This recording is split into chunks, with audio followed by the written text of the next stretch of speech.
ఇప్పుడే country delight యాప్ని download చేసుకోండి. Download the country delight app now.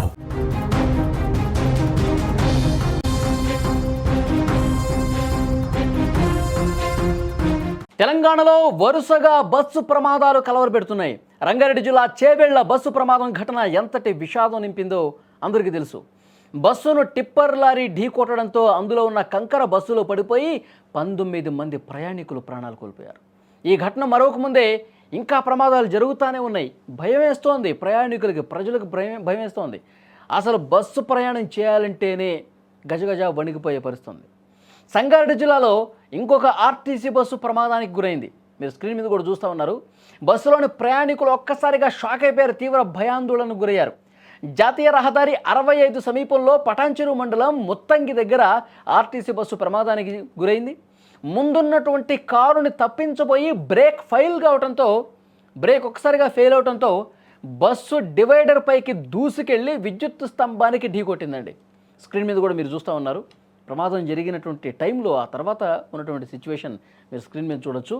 బస్సులో ఆ టైంలో 20 మంది ప్రయాణికులు ఉన్నారు. ప్రయాణికులు ఎవరూ కూడా గాయపడకపోవడంతో అందరూ ఊపిరి పీల్చుకున్నారు. ప్రమాదానికి గురైన బస్సు మేడ్చల్ డిపోకి చెందినటువంటి బస్సు ఇది. మేడ్చల్ నుంచి ఇస్నాపూర్ వెళ్తుండగా ఈ ప్రమాదం జరిగింది. సమాచారం అందుకున్న వెంటనే పటాన్చెరు పోలీసులు అక్కడికి వెళ్లారు. పరిస్థితిని పూర్తిగా పరిశీలించారు. బస్సులో ప్రాబ్లం ఉందా, సాంకేతిక సమస్య కారణంగానే ఈ ప్రమాదం జరిగిందని చెప్పి వాళ్ళు ఎంక్వైరీ చేస్తే అదే నిజమని తేలింది. ఆర్టీసీ బస్సులకు వరుసగా జరుగుతున్నటువంటి ప్రమాదాలతో ప్రయాణికులు నిజంగా అయితే భయపడే పరిస్థితుంది.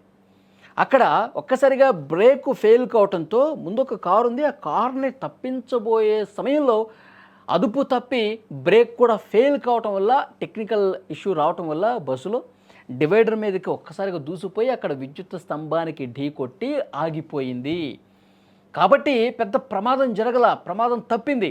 అదే గనక డివైడర్ మీద నుంచి దూసుకుంటూ ఆ అవతల రోడ్డు మీదకి వెళ్ళుంటే, అటువైపుగా ఏవైనా వాహనాలు వచ్చుంటే, వేగంగా ఏవైనా వాహనాలు వస్తూ ఉంటే, ఒక్కసారిగా ఈ బస్సును ఢీకొట్టి ఉంటే ఎంత ప్రమాదం జరుగుండేది. అటుగా వస్తున్న వెహికల్స్ ప్రమాదానికి గురైతే అటువైపుగా వచ్చే ప్రయాణికులు ఇబ్బంది పడే పరిస్థితి ఉండేది కదా. నిజంగా ఇలాంటి ప్రమాదాలు వరుసగా జరుగుతుండడంతో కొంత ఆందోళన కనిపిస్తోంది. కర్నూలు దగ్గర జరిగినటువంటి ప్రమాదం, అగ్ని ప్రమాదం ఇంకా కళ్ళ ముందు కనిపిస్తోంది. చేవెళ్లలో జరిగినటువంటి ప్రమాదం ఇంకా కళ్ళ ముందు కనిపిస్తోంది. 19 మంది, అందులో 20 మంది. ఇలా వరుసగా ప్రమాదాలు భయపడే పరిస్థితి వచ్చింది. సో ఇవి జరగకుండా ఉండటానికి చర్యలు తీసుకోవాలి. సో ఆర్టీసీ అధికారులు కూడా ఎప్పటికప్పుడు తనిఖీలు చేస్తూ ఉండాలి. బస్సు కండిషన్స్ ఏ విధంగా ఉన్నాయి, బ్రేకులు అన్ని పనిచేస్తున్నాయి, అన్ని కండిషన్స్ ఉన్నాయా లేవా, తనిఖీలు ఎప్పటికప్పుడు డిపో మేనేజర్స్ బాధ్యత తీసుకుని చేస్తూ ఉండాలి. ప్రమాదాలు జరగకుండా కొన్ని మన చేతిలో ఉండవు. ఆ టిప్పరు కంకరతో వచ్చినటువంటి ఆ టిప్పర్ వాడిదే తప్పు. వాడు అట్లా రాంగ్ రూట్లో ఒక్కసారిగా వచ్చి ఎదురుగా వచ్చి ఇట్లా గుద్దేస్తాడని చెప్పి ఎవరు ఊహించలా. కొన్ని అట్లా జరిగిపోతూ ఉంటాయి. కానీ వాటిని కూడా కట్టడి చేయాలంటే టిప్పర్ డ్రైవర్లకు, టిప్పర్ లారీల యజమానులకు వాళ్ళకు అవగాహన కల్పించాల్సిన అవసరం ఉంది. మీరు అతి వేగంతో వస్తే మీ పరిస్థితి ఇదే విధంగా ఉంటుంది, జైళ్లకు పంపిస్తాం, కేసులు నమోదు చేస్తాం, ఇలాంటి భయం వాళ్ళలో కల్పించే విధంగా అధికారులు చొరవ తీసుకోవాలి.